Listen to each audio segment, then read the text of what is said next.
জলঢালার programme সেরে ফেরার পথে ইঞ্জিন ভ্যানের উপর থেকে বক্সের ঝাঁপি ভেঙে গুরুতর আহত হলো দুইজন। আহত দুজনকে প্রথমে স্থানীয় চিকিৎসালয়ে, পরে অন্যত্র স্থানান্তর করা হয়। ঘটনাটি ঘটেছে আজ সকাল প্রায় 10:30 নাগাদ পশ্চিম মেদিনীপুরের বেলদা থানার দাঁতন 2 নম্বর ব্লকের জোড়াগড়িয়া ফাঁড়ির সামনে রাজ্য সড়কে। ঘটনার খবর পেয়ে ঘটনাস্থলে আসে বেলদা থানা ও জোড়াগড়িয়া ফাঁড়ির পুলিশ প্রশাসন। পরে ওই ইঞ্জিন ভ্যান সহ বক্সগুলোকে আটক করে তারা। আর এই ঘটনায় বেশ কিছুক্ষণ যানজট তৈরি হয় বেলদা কাঁথি রাজ্য সড়কের উক্ত এলাকায়। পরে পুলিশি হস্তক্ষেপে স্বাভাবিক হয়। তবে সচেতন এলাকাবাসীদের অভিযোগ, বেআইনিভাবে এইভাবে ঝুঁকিবহুলভাবে এই ধরনের বক্স বাজিয়ে চললেও ভ্রুক্ষেপ নেই পুলিশ প্রশাসনের।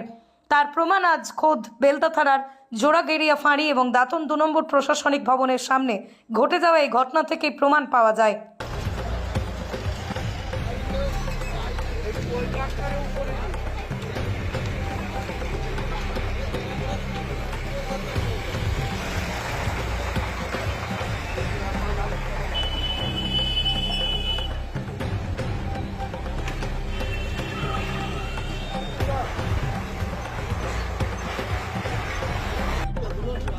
Wait, see the sequel was it?